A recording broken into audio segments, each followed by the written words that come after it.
General Manager of GJ Travel. And I would like to apologize for anyone who logged in on the 25th of May because I was not well and couldn't do the presentation. But today I should be fit and ready to tell you all about Iceland. So my name is Renato. I'm the General Manager of GJ Travel, or actually it's called Guðmundur Jónasson Travel, but GJ might be easier for you. It's the oldest tour operator in Iceland. Actually, this year we celebrate the 90th birthday of GJ Travel. We are a coach operator, have 25 buses, and we really specialize for customized group tours. So let's start with negative and positive information about traveling to Iceland. And of course, I mean COVID. Actually, Iceland is one of the few green destinations regarding COVID because we have as good as no cases in our country. Also, we are a very small population.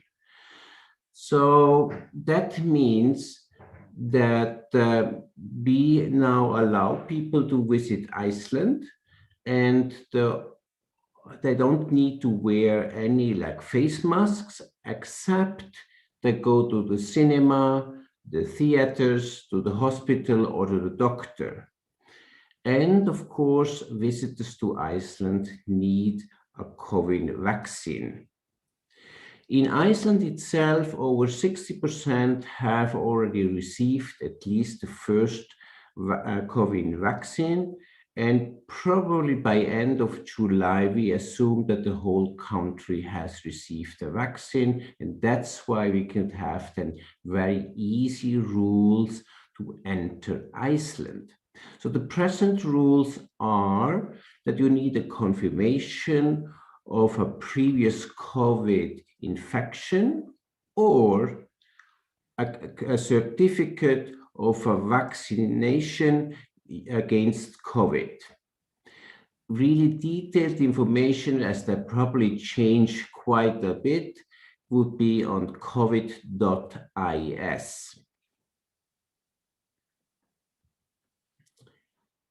What are the latest borders control? All arriving travelers need to pre-register at covid.is, and this is for adults and children.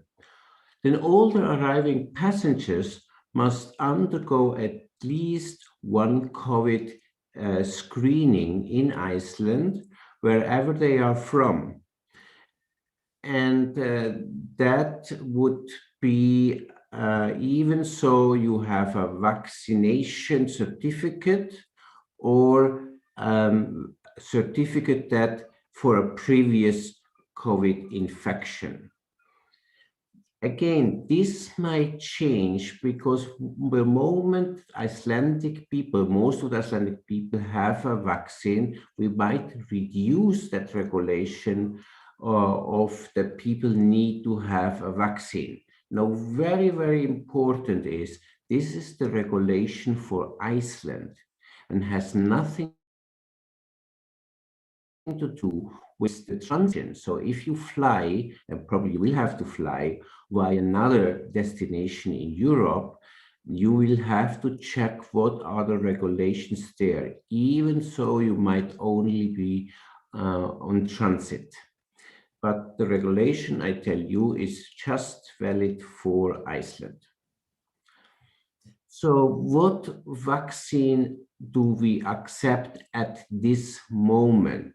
So you can show a certificate that you have a vaccination, and at the moment we accept the Pfizer BioNTech, we accept the Moderna, AstraZeneca, the Johnson, and the Chinese BIBP.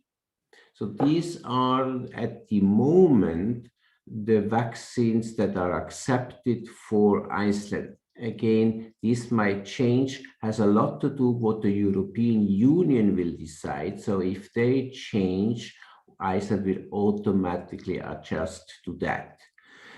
Below here, I have an incredible long link for the details, but anyway, this presentation I will then present or provide in writing, so in case you need such links, you will have that. Besides of COVID, we have something else, which might be even as exciting, or at least more exciting than COVID. Iceland is known as the country of volcanoes, and right now we do have an active volcano eruption. And to learn a little bit Icelandic, the volcano is called Fagradalsfjall, which means actually beautiful valley mountain. So Fagradalsfjall is the newest volcano eruption and is really perfect right now because we can just go up to another hill and look over to the other hill, which is erupting. So it's a fissure that opened and is erupting, and we can see the lava flow since the 19th of March this year. And people assume that this volcano eruption could last weeks, maybe months, or even years. Because the reason for that is there is a direct opening about 25 kilometers deep into the earth where the volcano eruption starts. So that is one of the most active volcanoes that we can expect to last a long time. But of course, with volcanoes, you really never know, because, for example, we had a scientist telling us on TV that we don't have to be afraid that an eruption will happen in this area, because we had a lot of things going on there. And about 1 hour later, the volcano started. So even the scientists really can't tell. But because it's a direct 25 kilometer depth into the earth, we assume that it's going to be a long-lasting eruption. So you can really experience the real deal of a volcano eruption.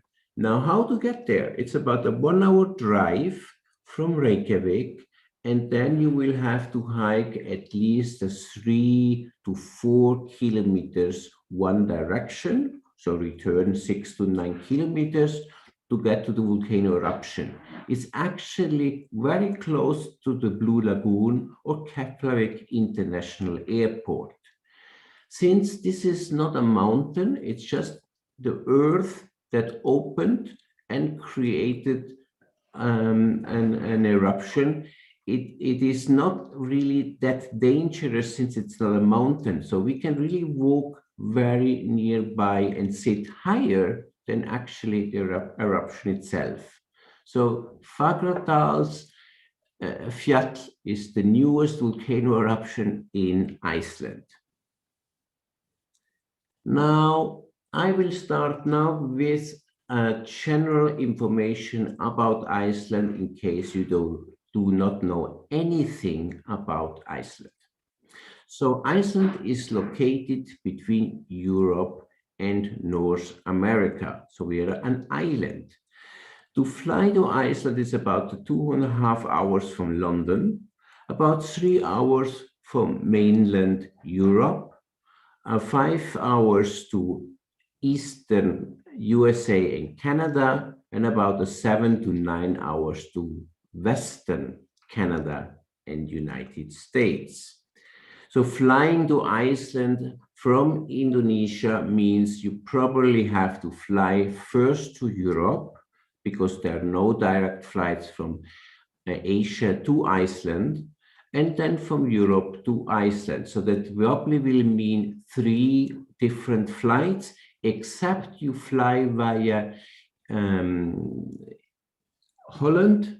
Then you can do it with 2 flights, because you have a direct flight from Indonesia to Amsterdam, and then you take another flight from Amsterdam to Reykjavik, or it's actually Keflavik Airport, which is KEF.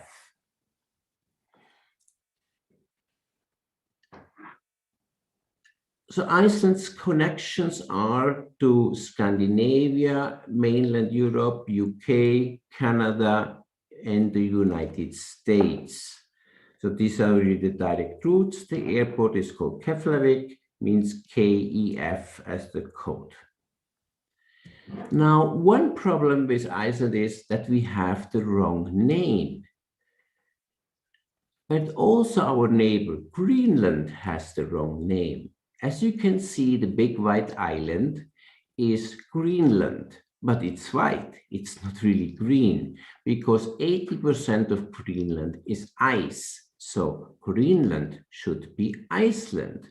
While you see the green island, which is Iceland, only 11% of the country is glacial or ice. So Iceland should be Greenland.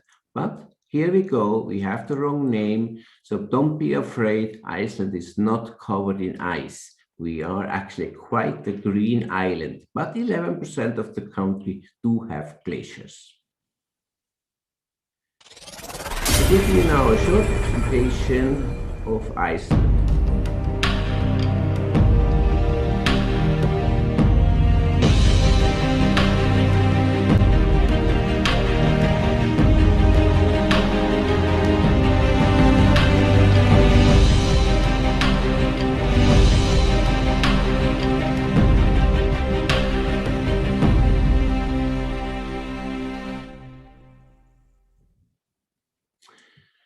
Iceland is about the same size as South Korea or the island of Luzon in the Philippines or Portugal in Europe. Our highest mountain is roughly over 2,000 meters high. In 11% of the country actually is ice, that means glaciers.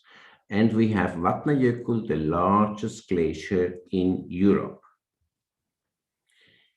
In Iceland, we have 345,000 inhabitants, so we are a very small population. About 65% of the population live in Reykjavik, the capital city, and the surrounding towns. 4/5 of the country can actually not be populated because you can't live there. It's all mountains and desert landscape or glaciers. So most people live along the coast because this has an acceptable climate. Actually, the capital city, Reykjavik, has a little bit more than 200,000 inhabitants. So who lives in Iceland? There are 100,000 horses. So no other country has that many horses for population as Iceland. There's 345,000 people and about 700,000 sheep. So the double amount of sheep than people, very similar like New Zealand. But then we also have 15,000 puffins. So we are the country with the most puffin. These are birds. And then, of course, we also have the invisible people. We mean the trolls and the elves, which we hardly believe in Iceland. They do exist.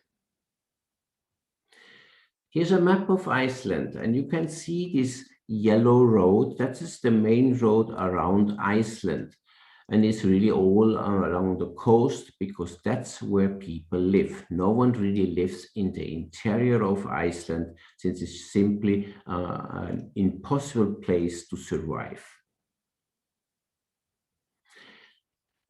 Iceland, the road around Iceland is 1,360 kilometers. That's the shortest way. But of course, when you go around Iceland, you want to do a few detours, and you normally end up driving about 2,000 kilometers around Iceland. But if you want to see almost everything, then it would be up to 3,000 kilometers of driving. So around Iceland, 2,000 kilometers, that would mean 8 days or longer. But if you want to do the whole thing, then it's usually 12 days and more. Now, if you come to Iceland for less than 1 week, let's just say you have Iceland as a extra destination to your Europe trip, and come to Iceland 1, 2, 3, 4 nights, then most likely you will stay all nights in Reykjavik, the capital city, and you can only visit the locations that are circled in this blue ring. The reason for that is the rest is just too far away.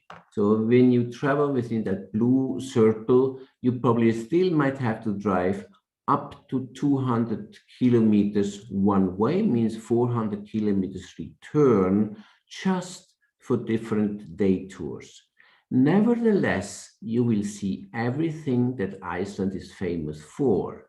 So you can see the Blue Lagoon within this blue circle.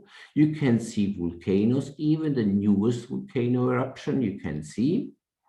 You can see hot springs, you can see waterfalls, you can see craters, fjords, and waterfalls. So everything that Iceland is known, you can see within the blue circle. But if you want to see more of Iceland, you want to see the biggest glacier, you want to see the biggest volcano, you want to see the biggest waterfall, then you will have to travel more and do the circle, which is a 2,000 kilometers drive around Iceland. But for shorter stays, that's whatever is in the blue circle, that is most likely what you will see and visit. Now, what is the best time to come to Iceland? We really have two different seasons. One is the summer and one is the winter. If you ask me, I would always prefer to come in summertime to Iceland. The reason for that is we have up to 24 hours of daylight. We have actually 2 months without any dark nights. Can you imagine 24 hours of daylight? That is the time of the midnight sun, when the sunset goes down around midnight. That is the best time for outdoor activities. So if you like really hiking and biking and river rafting and kayaking, fishing, whale watching, camping, all these kind of things, that is summer, June to August. The main reason why people come in the winter time are the northern lights or the aurora, because you can only see them from mid-September to mid-April, because you need darkness, and darkness we only have in the winter time. Now, how hot and cold is it in Iceland? Probably when you come from Indonesia, Iceland is always cold. Summertime, we have temperatures of 12 to 18 degrees. That's kind of air conditioned for you in Indonesia.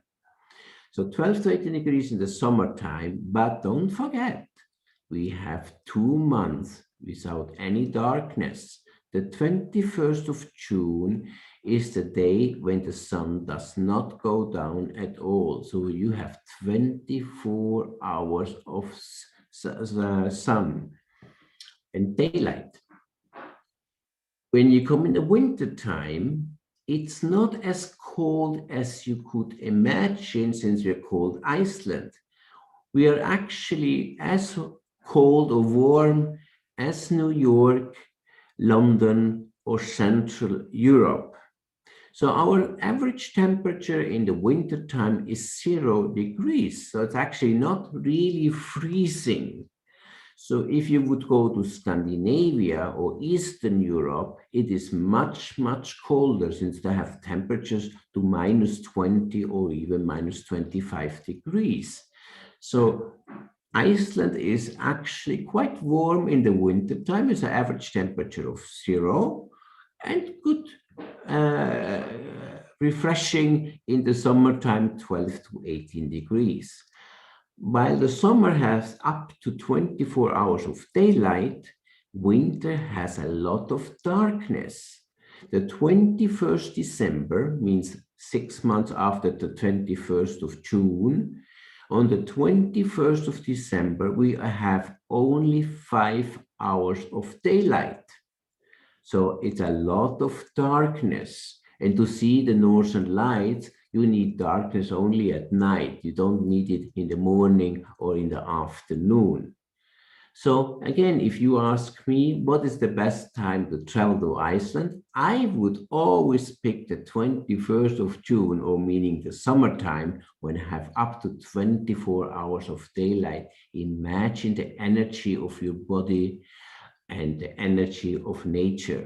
While on the 21st of December, yeah, you might see the northern light, but everything is kind of sleepy since we have a very little daylight. So this is how summer could look like. It's green, we have some flowers, the waterfalls have a lot of water, we have the midnight sun, and in Iceland, we even love to eat ice cream in the summertime. We actually eat ice cream also in the winter. While the winter might rather look like that, of course, there are the northern lights, and you probably expect to see snow, but I have to warn you, unfortunately, with an average temperature of 0 degrees, we are not cold enough to always guarantee snow. In the interior of the country, yes, there's usually a lot of snow, but wherever the people live along the coast, the temperature is quite mild, so we can actually not guarantee snow. And for example, this winter in Reykjavik, we only had 10 days of snow. So you could probably imagine Iceland is covered and drowning in snow. But since our temperatures are not that freezing, no, snow we cannot guarantee. So, but anyway, winter is the time of the northern lights. And I'll tell you more about it later on. I show you now a video that is for a summer tour. Still, you can see the glaciers, so meaning that 11% of ice we have, going in the interior of the country, see the mountains and the glaciers.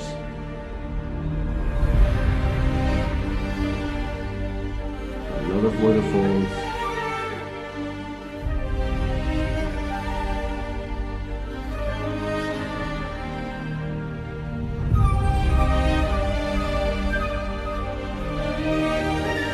Time for hiking.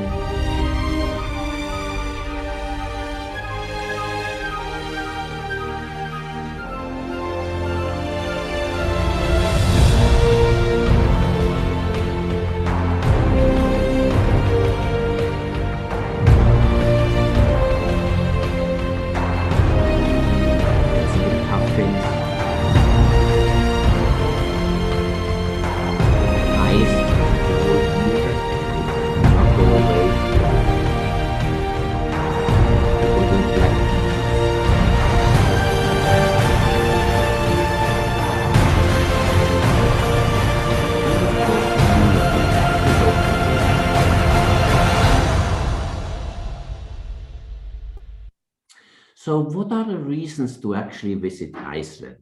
So mainly it's nature and landscape. It's all about nature and landscape. If you're not interested in that, probably Iceland would be the wrong destination. Then it's for the outdoor activities. So everybody that likes to experience this landscape and nature, for hiking, for mountain biking, for camping, all these kind of things you can do.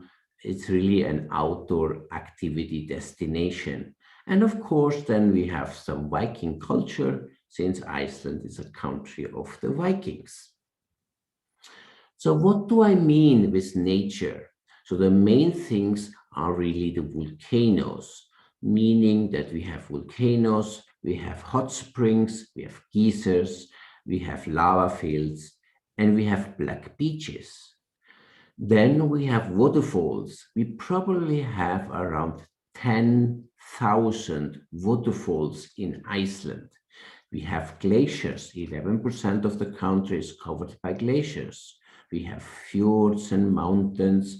We have desert landscape. We have the midnight sun in the summer and the northern light in the winter time. When we get to the activities, what do we offer here? Glaciers clearly is one of the biggest attractions. So you can do glacier hikes, snowmobiling. We actually do the snowmobiling not really on snow. We do it on the ice, so on the volcano, on the glaciers. We have ice caves. We can do boat trips between floating icebergs. Then we have the volcanoes, and the volcanoes give us geothermal bathing. You might have heard about the Blue Lagoon. We have also the Secret Lagoon, Fontana, the nature bath of Lake Mývatn, and other natural lagoons or man-made lagoons for bathing. So whenever you are cold in Iceland, just go in one of our hot springs, but not the natural ones, because in the natural ones you will boil. They are up to 100 degrees, but all those geothermal baths, they're usually the water somewhere between 35 to 40 degrees warm or hot. Of course, you can go horseback riding. Remember, we have 100,000 horses against 345,000 people. So horseback riding is very popular. You can go whale watching or bird watching. You can go fishing. You can go sea angling. You can go to lava caves. You can do ATV. You can, of course, do walking and hiking and biking and camping and golf. Imagine on the 21st of June, you can play golf at midnight. So when you have people who have done everything and seen everything, they might not have played golf in the middle of the night, because on the 21st of June, the sun does not set. So we have 24 hours of sunlight. You can go snorkeling and diving, river rafting. You can drive special jeeps. You can do boat trips, photography tours, and many other things. So we are really a people for activity travel. And do not be afraid. You don't have to be a young, super fit person. Most of these activities are actually soft adventures. Most people can do it. I mean, you don't have to be fit to go to the Blue Lagoon. You don't have to be a sports person to go whale watching, even going up on a glacier by a snowmobile. You don't have to be fit. You just have to know how to drive a car. Then you can drive also a snowmobile. And many other activities are this kind of soft adventures. So it's not only for super fit people. And when we talk about culture, it might mean different things. It might be visiting farms, Icelandic horses, the geothermal greenhouses, the folk museums or turf houses, different things about the Vikings. But for other people, it might just be Game of Thrones, because Game of Thrones was partly filmed in Iceland, and many, many people come to Iceland just because of Game of Thrones inspiration. Another video.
Now I would like to talk a little bit about hotels. Before, I always said the four-star would be the highest rating. But since this year, we actually have two five-star hotels in Iceland and one in construction. So hopefully by end of the year, we might even have three five-star hotels. One of them is Hotel Grimsborgir in South Iceland, then the Blue Lagoon Retreat, and in construction right now is the Reykjavik edition by Marriott. So, but these five-star hotels have also five-star prices. So the rooms usually start with €1,000 per night and can easily go up to €5,000. So we are talking about very expensive hotels.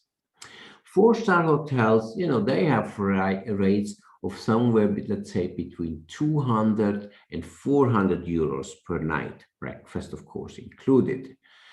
And the four-star hotels are mostly located in Reykjavik. In the countryside, three-star is usually the highest rating. But you don't have to be afraid of three-star hotels in Iceland because the rooms are clean, they're comfortable. In most cases, you sleep there anyway, only one night. And you probably have an amazing view out of your room. You have a shower and a toilet and you get good meals, and on you go to your next destination. But the countryside hotels are in general rather small. They probably have not more than 50 rooms. So getting rooms has been in general very difficult, and you need early bookings to secure the space. But now during COVID, or maybe after COVID, this will change all a little bit for the next, let's say, 1 to 2 years. The focus by selecting a hotel is always location, location, location, because in most cases you really sleep there only one night. And in the past, hotel availability always has been an issue. You have to book very early since we have few hotels and they are in general rather small. We only have two hotels that have 300 rooms or more. We only have about 4 hotels that have 200 rooms or more. And really, we have hardly more than, I think, 12 or 13 hotels with 100 rooms or more. So the hotels in Iceland are rather small and you have to book early, especially for groups. So this is a picture of the Blue Lagoon Retreat Hotel, that 5-star hotel. Food, which is always a very popular subject. So what do we eat in Iceland? We definitely are a fish and seafood paradise. We really have one of the best fish and seafood. Then for meat, we eat lamb. And we, as you probably might remember, we have more sheep than people. So yes, we do eat the lamb and have probably one of the best lamb meal in the world. Maybe New Zealand is our competition. Then we also have, of course, chicken. We have dairy products. And then when we talk about vegetarian meals, Iceland might not be the paradise. Because you can imagine we are a rather cold country, so we are not the country with gardens to plant fruits and vegetables, but we do have it, but in a limited choice. So for vegetarians, yes, meals are available, but of course not competing what you get in Asia. Now about Muslim travelers, here are a few things that I would like to mention. Iceland is really a Muslim-friendly destination. But in our country, we have the smallest Muslim population. Only about 0.25% of our population are Muslims. We only have one mosque, and that one is in Reykjavik. Halal meals in Iceland means really fish, seafood, and limited vegetarian dishes. But we had many halal groups coming to Iceland, and it seems that nobody is complaining about our food because our seafood and fish is really, really amazing. There are a few rather small halal restaurants. They're all located in Reykjavik only. So if halal meals are very important, Reykjavik might be a better place to stay because you have official halal restaurants. But in all the other Icelandic restaurants, even the countryside, if you're happy with fish and seafood and some vegetarian dishes, you will be really fine. Important to know is that we have no halal meat, since that is not produced in Iceland. So it's not even sold in the supermarkets. And also another thing is good to know is that we have very strange sunrise and sunset times. So for your prayers, you know, they are a little bit, let's say, you probably keep the same times, but they're not really related to when the sun is going down or when the sun is setting. Remember, we have 2 months in the summertime when we have no darkness. So the sun is going down probably around midnight, and still it doesn't get dark. While in the winter time, the sun might be rising at 11 o'clock in the morning and already goes down around 3:30 in the afternoon. So our sunrise and sunset time are very different to Indonesia. Now, a few special things that we can offer in Iceland. As you might remember, we have a lot of volcanoes in our country, and we have one volcano that you can go inside. Now, I don't mean really a volcano crater, which is open, because those we have plenty. You can actually go in one volcano into the mountain, into the volcano. Imagine this kind of elevator you use in a high-rise building to clean windows. But then take those windows on the wall of the building away, and you just go into a mountain, in the middle of the mountain.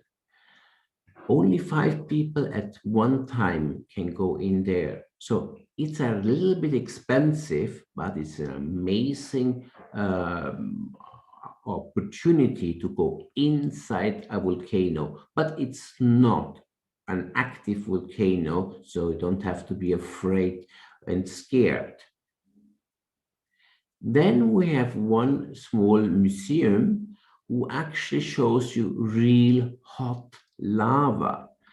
It's in South Iceland, and it's called the Lava Show. So where you can see really active volcano, besides, of course, the present volcano eruption that we have near the Blue Lagoon and the international airport.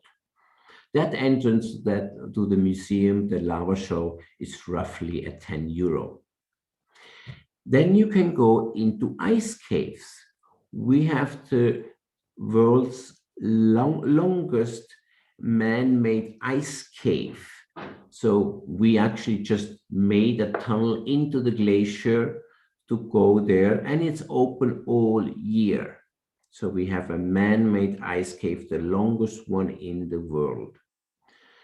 But then we also have the natural ice caves, and those ice caves are only safe to visit and enter in the winter time when we have colder temperatures and the ice is really frozen. So going to the natural ice caves is usually from mid-November to mid of March. Otherwise, you don't want to go into those ice caves because they might simply collapse.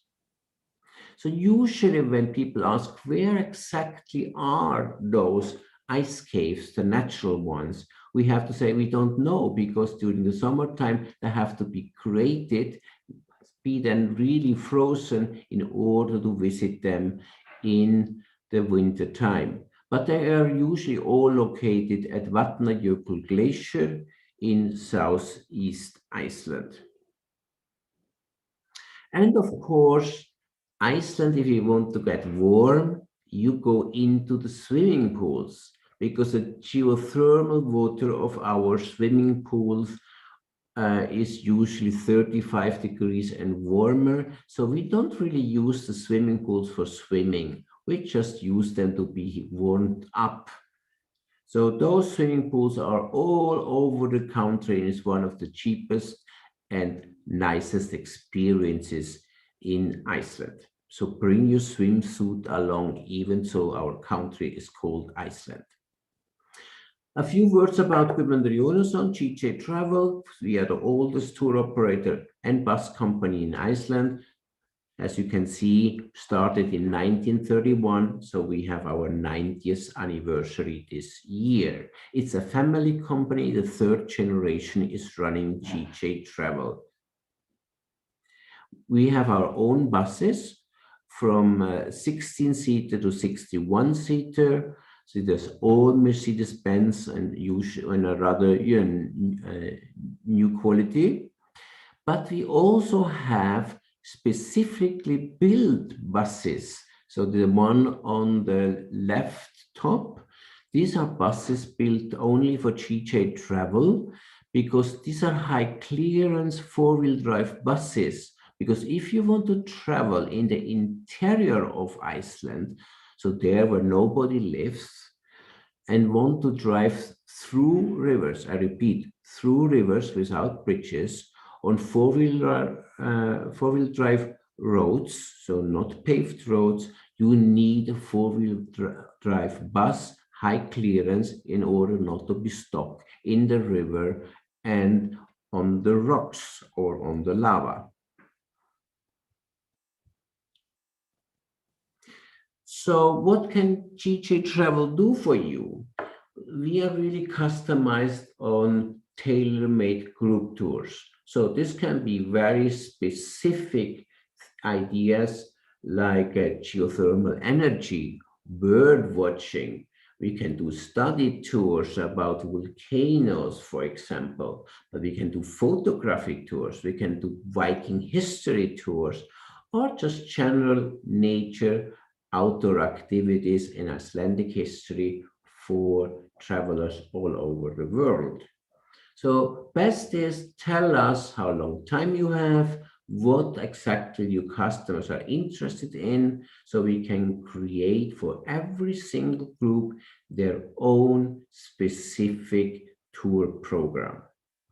But in case you do not have a group and have just individual travelers, we also have a couple of different SIC tours. So fixed departures. They are from 4 days up to 15 days program. So they have specific dates, and we charge a fixed price per person, so you don't have to worry about group sizes. Some of those seating coach tours are small group programs, and that means they're also a little bit more expensive, while others have larger group sizes, so they are a little bit cheaper. These tours are created in a way that they don't compete to the online websites like booking.com or Expedia, because for that, people probably don't need a travel agency anymore. So we do have made specific programs that you cannot do on your own. And so that's our seating coach programs. They're always English-speaking guides, and they are all year. So some programs will only be in the winter because they focus on northern lights and, if possible, snow, while other programs are only in the summer because they have more activities. They have the whale watching, the puffins, and destinations included that you can only reach in the summertime. I would like to explain you one option for summer and another option for winter. If you want to drive all around Iceland, the minimum will be an 8-day tour. So it's our road number one, our main road going around Iceland, which is a minimum of 1,360 kilometers of driving, but our Iceland round trip is roughly at 2,000 kilometers of driving, and that's why we need an 8 days. So it always starts and ends in Reykjavik, our capital city, 210,000 inhabitants, so it's the biggest town in Iceland. Meaning the 210,000 inhabitants are including the towns around the capital city. So we are the world's northern most capital city. We are located on a peninsula, so surrounded on 3 sides by ocean. We have everything about culture is focused on Reykjavik. So if you really focus on culture, it's Reykjavik. We also have there the great shopping and nightlife. Icelanders like to go out late, so our bars are open until 4 o'clock in the morning. So Icelanders love to go out around midnight to go to the different parties that are available. Then you can, we have all kind of international restaurants. We can do the whale watching from Reykjavik, or also puffin watching, so the birds. We can see the midnight sun from Reykjavik. And you only need to drive around 15 minutes to get really out into nature. And that is for me one of the biggest attraction of Reykjavik, that you are so close to real nature. And you can drive 15 minutes and you get to places you feel like the only person on the planet. There is nothing around you. And that is really, really amazing. For some people, it might be scary not seeing houses, not seeing other people, not seeing cars. But that is how surrounding in Reykjavik is. You can really be alone and enjoy nature. It's 50 minutes drive from the international airport, Keflavik. So here you have a picture of downtown Reykjavik. As you can see, there are no high-rise buildings. So there are other small and very colorful houses. You can even see the midnight sun from the city center in Reykjavik. This is our city hall and our city pond, a small lake in the city center, where you can see different kinds of birds. Then let's travel west. We can see horses, we can see seals, we can go to small fishing towns or villages, we can see volcanoes and volcano craters, we can see the midnight sun in the summertime, we can see the Viking museums, means houses with grass on the roof. These are the kind of things that we can see in West Iceland. So here, for example, you have one picture of a fjord, means the ocean that goes inland. It looks like a lake, but it's still ocean. So it's salt water surrounded by mountains. Then we get to North Iceland, to Akureyri, our second biggest city with 17,000 people. So our second biggest city has only 17,000 people. So we see fjords, we see hot springs, we can see volcanoes, we can see pseudo craters. We can go to the botanical garden of Akureyri, where we can see sunflowers. There are, of course, different waterfalls like Godafoss, the waterfall of the gods. So these are kind of the main sites that you can see in northern Iceland. So here you see, for example, a volcano crater, which we can actually walk up. It's only about 15 minutes to go to the top of that crater. And if you want, you can kind of walk around that volcano crater. In northeast Iceland, we have the region of Lake Mývatn. Lake Mývatn is an area that is very volcanic. It has all kinds of volcanic craters that you can imagine. It has the hot springs. It has also waterfalls. For example, the biggest waterfall of Iceland is called Dettifoss. You can visit that one almost all year, and it's very close to Lake Mývatn. And just after Lake Mývatn, you start driving through a large desert landscape, so an area covered by volcanic ash and sand, and basically nothing green there. So here you have a picture of one of those hot springs at Lake Mývatn. So don't go swimming there. It's really, really hot. Nearby is another volcanic lake. So you can see volcanic lakes. It's Viti volcano, means the volcano of the devil, because it's a volcano that erupted quite a lot. Then we get to East Iceland, the area with a lot of fjords and small fishing villages. And then we get to Europe's largest glacier called Vatnajökull. Vatnajökull, where you can see ice. You can even have an ice lagoon with floating icebergs. And we have the Diamond Beach. It's a beach where you have icebergs on the black sand.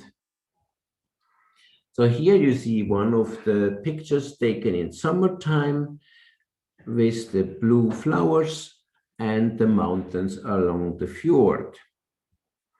Then here we have the Diamond Beach. So the diamonds you see there, don't steal them and take them home, because they will melt in Indonesia.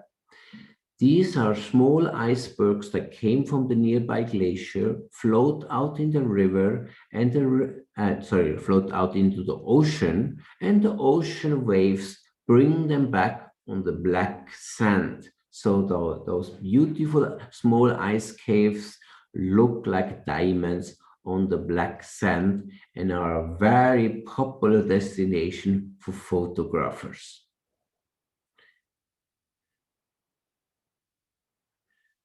Then we pass an area where you have black sands, different waterfalls, other glaciers, other volcanoes, and in the summertime where you can easily see the puffins.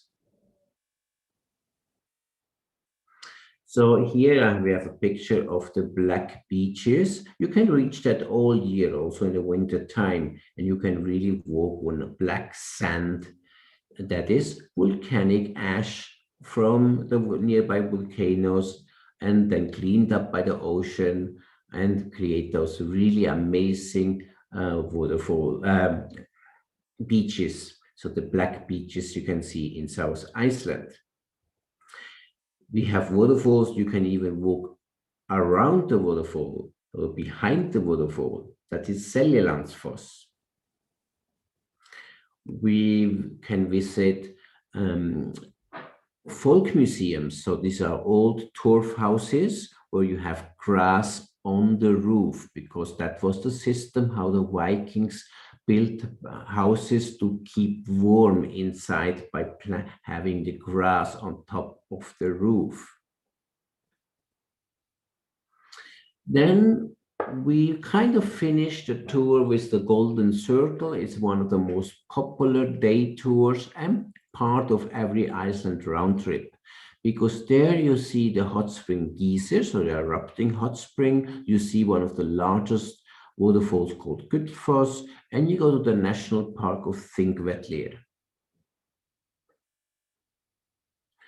So Gullfoss means is one of our most beautiful waterfalls, and you can visit all year. Often it has a rainbow nearby or over the waterfall. So it's one of the most photographed waterfalls in Iceland. Gullfoss means the golden waterfall. Foss means in Icelandic waterfall.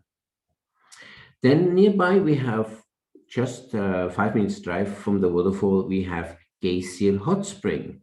So it's a hot spring area with an erupting hot spring going up 25 meters into the air. So it erupts about every 4 to 5 minutes, so you don't have to wait very long to see this spouting hot spring called Geysir. And also nearby we have the Thingvellir National Park, which has a few very specific attractions. One of it is it separates the American continental plate of the Eurasian continental plate.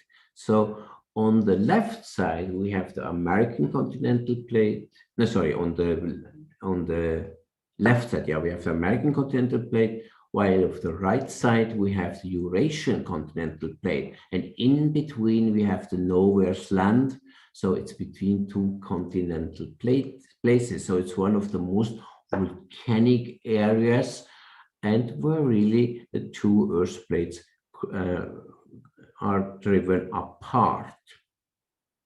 Then it's also important for history, because the Vikings had here their parliamental site. So they didn't have it in Reykjavik, they had it here because it was kind of central for where the Vikings lived in the old days. So, and this is the area where the first democracy in the world was founded, because the Vikings didn't want to be ruled by kings. They wanted to be separate. And so they created their own system called democracy. And it was the first democracy. They maybe didn't really understand what it meant, but Iceland is very proud to be the first democracy in the world. And then on the last day, we also go to the Blue Lagoon, so bathing in geothermal hot water in an area where we also have continental plates where Eurasia and the North American continental plate drift apart. So there we have different kind of hot springs and volcanoes and of course lava fields. And that is also the area where we have right now a volcano eruption. Now I show you a video about going around Iceland.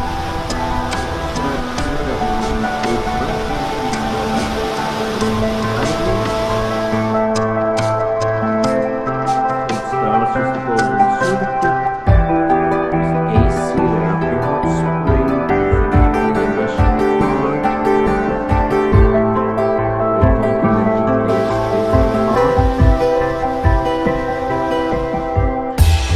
Other volcanoes and glaciers in West Iceland.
Now I would like to talk about a winter tour, which focuses, of course, seeing the Northern Lights.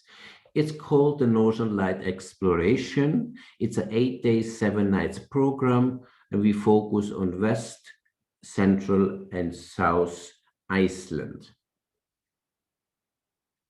We start in West Iceland, where we see volcanoes, mountains and fjords, small fishing villages, hot springs, waterfalls. We start, of course, in Reykjavik and see different fishing villages. We go to a volcano crater and walk basically through cold lava. At night, the focus is always trying to see the Northern Lights, but we cannot really guarantee you always see it. But since we spent 5 nights in the darkness, it actually has a success rate up to 98% that people see the Northern Lights during that tour. Because we select hotels that are really located in darkness, not in the middle of towns, because the more darkness we have, the better and easier we will see the Northern Lights.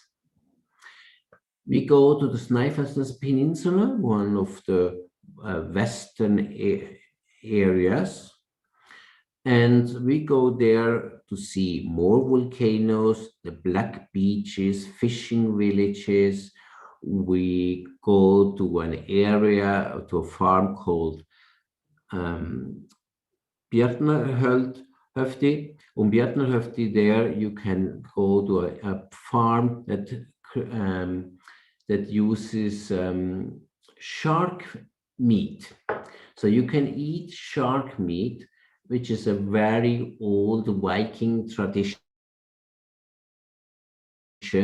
because sharks that are caught accidentally on fishing boats, some of them will be used to eating.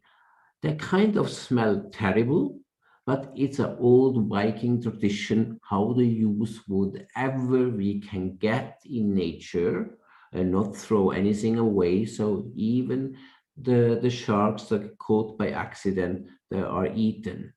And it has a very, very strong taste. So if you're brave, you might want to try to eat that Icelandic shark meat.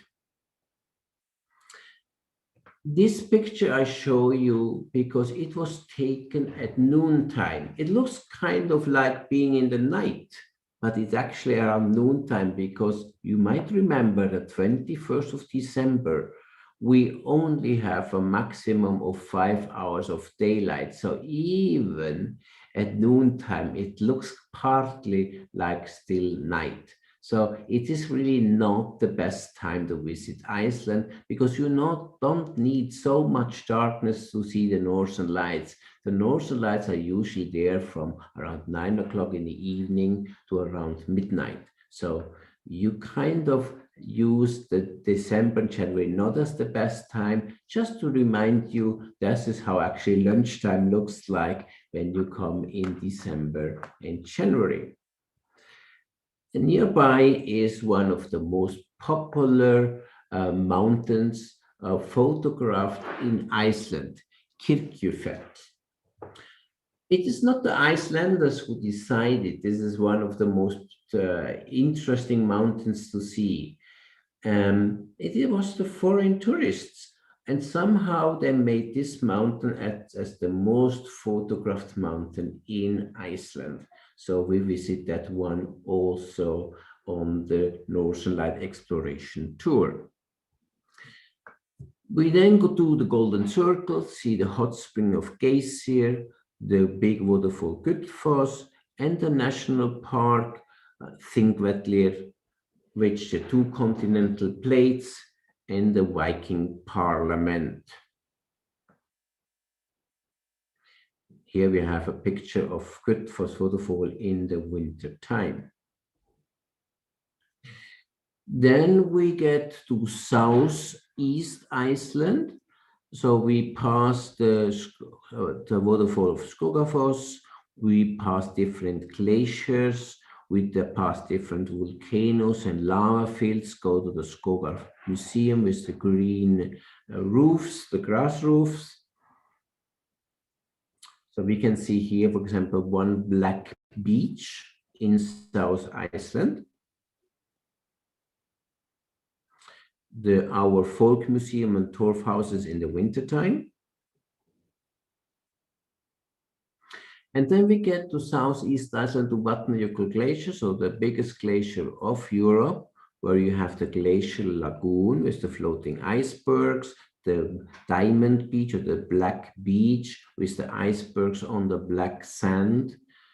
And we go to one of these torf museums, so with the grass roof on the building. And from mid-November to mid-March, there is an optional possibility to visit the natural ice caves, which are located in the area of Vatnajökull Glacier. We see the floating icebergs in the ice lagoon. Then we travel back towards Reykjavik, see the Seljalandsfoss waterfall, the waterfall you can walk around or behind. We see the black beaches, we definitely will see horses, and then we get to the Blue Lagoon for a swim in the hot water. So we drive through lava fields covered in moss, get to the Blue Lagoon.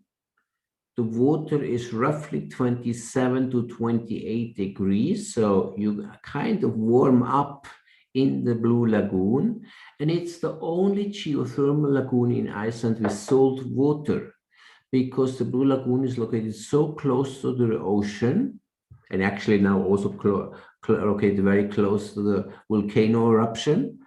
And so the salt water comes into land and gets heated up by hot lava. So it's really a lava heated lagoon with salt water, and that is kind of natural, very healthy for your skin. So bathing in the Blue Lagoon is really, really amazing. And of course, one of the most popular things is putting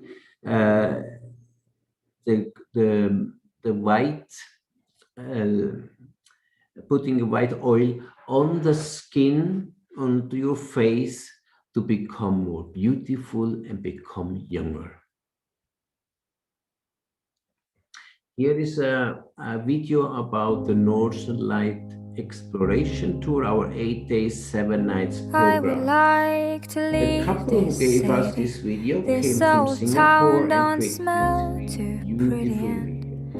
I can feel the warning signs running around my mind. Go on a boat trip in the fjord. And when I leave this island, I book myself into a soul asylum. I can feel the warning signs running around my mind. You can even eat so whatever here fish I out go. Of the ocean. I'm still scratching around in the same old hole. My body feels young, but my mind is very old. Oh, you have the option to so go what into do an you ice say? cave. You can't give me the dreams that are mine anyway. You're half the world away. You're half the world away. And when I leave this planet, you know I'd stay, but I just can't stand it. And I can feel the warning signs running around my mind. And if I could leave this spirit, I'd find me a hole and I'll live in it. And I can feel the warning signs running around my mind. So here I go. I'm still scratching around in the same old hole. My body feels young, but my mind is very old. You go to Geysir hot spring. So what do you say? Try some Icelandic You food. can't give me the dreams that are Different hot mine springs have like beaches anyway. and oceans. You're half the world away. Good You're Kung Fu half National the Park. world away. You're half the world away. I've been lost, I've been found, but I don't feel down. You're half the world away. I've been lost, I've been found, but I don't feel down. I don't feel down.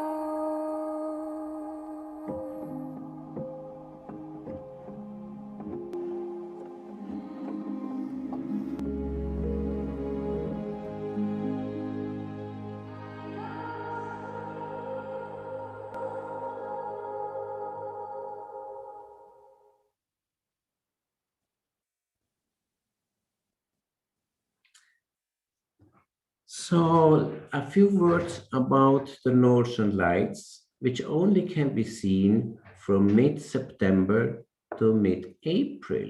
The reason for that is that's the time when we have dark nights. Remember in the summertime, from 20th of May to 20th of July, we have zero darkness. It's 24 hours of daylight.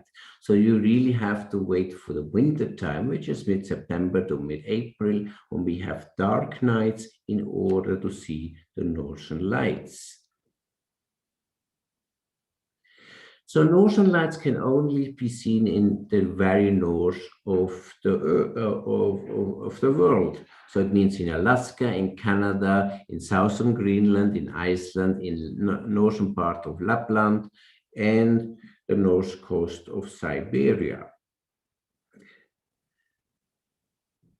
And of course, people will always ask, when exactly, where exactly can you see the Northern Lights? So I can ask you, when exactly and where exactly in Indonesia can you see the rainbow?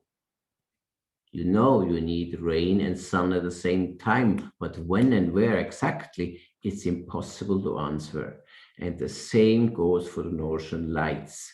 You can't say where and when exactly. Because for the Northern Lights, you'll need darkness, and darkness in the northern part of the world is only from September to April, because in the summertime we have up to 24 hours of daylight. Then you need a clear sky. So when it's raining, when it's cloudy, when it's snowing or foggy, you will not see the Northern Lights. And of course, the northern part of the world is not famous for always sunshine. So you have to expect that the sky is not clear. And then you actually need solar explosions that create the Northern Lights. And when the three elements, darkness, clear sky, and solar explosions come together, then you should see the Northern Lights. And the Northern Lights, I would say a realistic chance to see it is about 2 to 3 times per week. So you cannot see it every night because, again, it needs to be a clear sky, it needs to be dark, and you need those solar explosions. So 2 to 3 nights means it's a realistic chance to see the Northern Light. That also means the longer you stay in Iceland, for example, or in the area where there's Northern Light, and the darker place you go, the better are the chances. So if you go to Scandinavia, Iceland, to Alaska and Canada in the winter time only for 1 or 2 nights, you kind of have only 20 to 30% chance. If you stay 3 to 4 nights, your chance increases quite a lot. So it's anywhere from 30 to 60%. But if you stay 5 nights and longer, your chances are really 85% and more. So the longer you stay, the better are the chances. But you have to stay in dark locations. So if you stay in a big city, you will not see the Northern Lights because you will not see a dark sky. So how long do the Northern Lights last? So it could be anywhere from a couple of seconds couple of minutes, even a couple of hours. They come and go. So it's remember, you can tell exactly when you see a rainbow and how long it lasts. So the same goes for the Northern Lights. So they come and go. They might be really strong. They might be in all sizes and ways how they behave. So the longer you stay, the better are the chances to see the Northern Lights. They might look like this. They might look like this. They might look like this, on many different other ways. For me, the Northern Light never really looks the same because it always changes.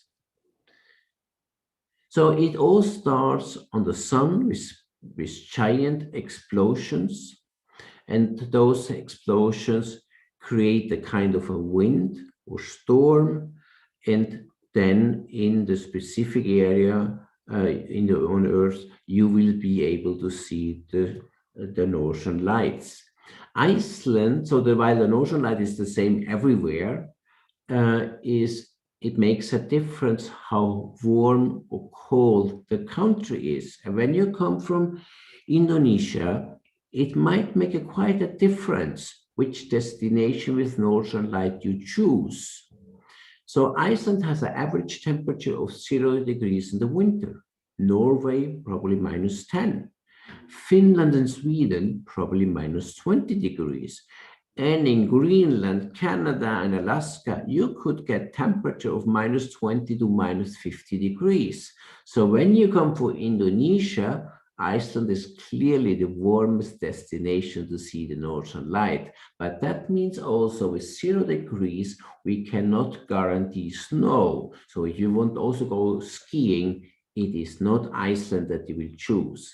But if you want to see Northern Light, bathe in hot springs, see volcanoes and glaciers and fjords, black sands, the horses, yeah, Iceland might be the exact place that you could do amazing tours during the day and hopefully see the Northern Light at night. In Iceland, we actually also have a very practical time to see the Northern Lights. It's usually between 9 and 12 o'clock at night. So it's kind of, you make a beautiful day tour from 9 to 5, go to the hotel, bathe in the geothermal pool, then have your dinner, and for dessert, you go out into the garden, and hopefully between 9 and 12, you see the Northern Lights. If you will be in Norway, that means it's from 10 o'clock and later. If you go to Finland or Sweden, it will be from 11 o'clock and later. And if you will be in Alaska or Canada, it might be around between 1 and 2 o'clock at night. So Iceland really has the most practical time to see the Northern Lights. So during the day, you do your sightseeing, your activities, your culture, and at night, hopefully to see the Northern Light. So when you ask me maybe again, what is the best time to see the Northern Lights? There are two different answers. For Iceland, because the day program focuses on sightseeing tour, means you want to see something, you want to see the nature and the culture. It means really from mid-September to mid-November, because you have then at least the 8 hours of daylight, and you need daylight for your sightseeing. And then again, February, March, and April. So that is really the best time for Iceland to see the Northern Light, not because the Northern Lights are best during that time. The day program is best, because what you really pay the money for and you spend the most time is your day program, because the Northern Lights are kind of for free. At night, you just have to go out and hope you see the Northern Lights for minutes, for hours, whatever, they come. So you really want to have a great program during the day, because in the worst case scenario, you come for 8 days to Iceland and you don't see the Northern Light, at least you had an amazing holiday. While in Scandinavia, it might be a little bit different, because there you go really for snow activities in Scandinavia. That means you need to choose a time where you have snow, and that is usually from December to March, which is one of the darker time. But for skiing and snow activities, it does not matter that much how much daylight you have, because they have installed their kind of activities the way it works with all that darkness.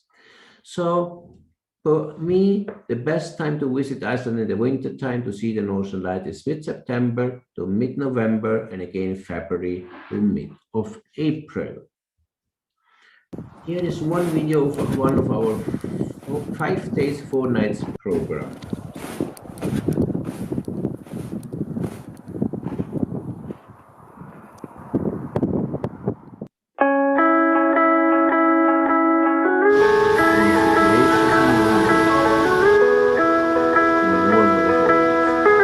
Maybe there's hunger in my blood,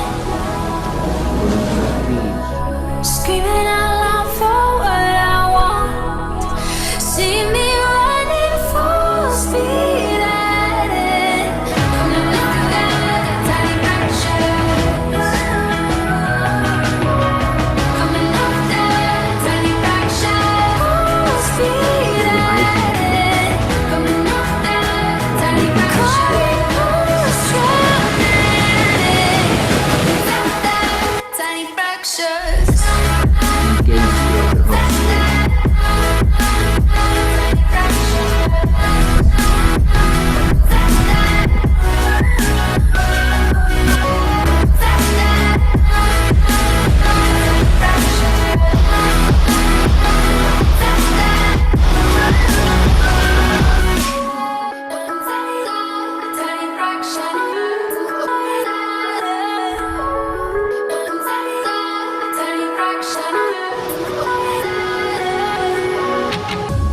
Maybe there's hunger in my blood, screaming out loud for what I want. See me running full speed at it, shattering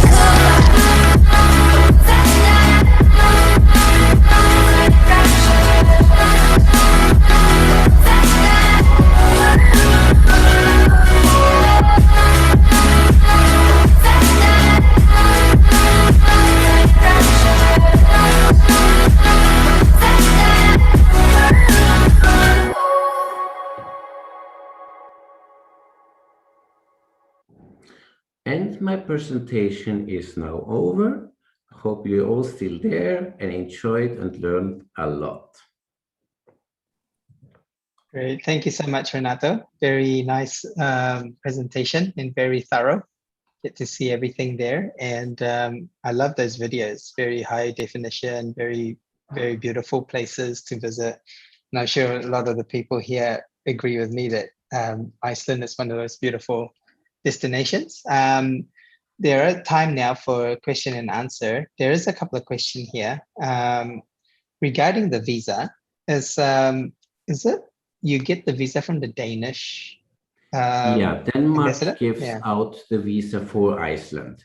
But depending on your trip, so if you spend a longer time somewhere else in Europe, so let's say you go maybe for 10 nights to France and only 3 nights to Iceland, you will get the visa from France, also entering, of course, in Iceland. Okay, so that's how you get the application done through Indonesia. Right. Is it? But if your main Denmark or destination is France? Iceland, Iceland does not have, how you call it, embassy. So that means it's the Danish embassy in your country that gives the visa to Iceland. Great, thank you, Boo Grace, for that question. And also there's another question from her about the packages, the itineraries. I know that you used to have like a itinerary or booklet of the itinerary. Right now it's probably hard because pricing won't be very accurate, I'm sure, because not many probably hotels or everything is open at the moment for tourism. But do you have a tariff at the moment or itineraries ready for people? Yeah, our rates are ready for the summer on the coming winter, and we are just finishing the price list for next summer, because Iceland is open to travel for people that have a COVID test. So we actually right now have the most tourists coming right now to Iceland are from the USA, from North America. The reason for that is that Iceland is the only country in Europe that opened for the Americans. So they have a direct flight. So even the rest of Europe does not have yet opened to Americans. They are allowed to come to Iceland as long as they have a COVID, how you call it, COVID test. Or, yeah. Okay. Oh, that's good to know. So I guess if you have a current tariff and things like that, you can send it to us and we'll distribute it out to the agents from our end. So hopefully you'll get the itinerary and the package rates out soon. So hopefully, because Indonesia mostly at the moment is Sinovac, and there's an earlier question, I think that's not one of the vaccination that is accepted at the moment. Not at this moment, but I assume, that the different countries have to organize and discuss that. And basically it's the European Union that decides for all the European countries which vaccine we accept. And I mean, if people want to visit between the continents, we have to become more flexible. So it's really all the politicians have to decide that vaccine. So that is the problem for Indonesians, since they have to travel via another country in Europe. It's really the regulation from that country that is most important. But kind of all the countries in Europe have the same regulations. Yeah, I understand. Meanwhile, is there any other questions from anyone? The floor is open now for Renata to answer any question that you might have. Yeah. Regarding the Wi-Fi in the bus, you mentioned there's free Wi-Fi for the bus. How good is the coverage throughout Iceland and the tour? In generally, it's very good. There might be a few locations, areas that are not have no contact, but that might be 15 to 20 minutes drive. So the rest you can get Wi-Fi all over the country, because Icelanders are hooked to Wi-Fi. So basically, an area where 50 people or more live, we do have Wi-Fi, and we use it a lot. That's great. And I assume it's unlimited data, right? So it's like there's no cap. Yeah. Okay, cool. So you can take pictures and send it to your family and friends right away in the bus. You can even show live feed while you're in the bus and on tour. That's magnificent. Yeah. Okay, so that's exciting. So I think that's something that is very important also for Indonesian, is to have connectivity. And it's awesome that you do provide that for your buses. Okay, so if you come to Iceland and you're wondering which tour company to join, you know where to go. GJ Travel is the one to go, because you get free Wi-Fi. They have their own buses. Very good. Very experienced in what they've done. The oldest tour company, but with newest technology and amazing videos. Okay, any questions from anyone while we have Renato here? It's exciting to see that it's opening up and people are coming again to Iceland. And it is good to see that the world's starting to open slowly. So hopefully more and more countries will be open. And hopefully Indonesia also will get more different kind of vaccinations coming in and being able to travel to different places around the world. I think that's all the questions that we have. And thank you very much for your time. I know it was very early for you to start this morning. We really appreciate your time, Renato. And also everyone to join in the afternoon.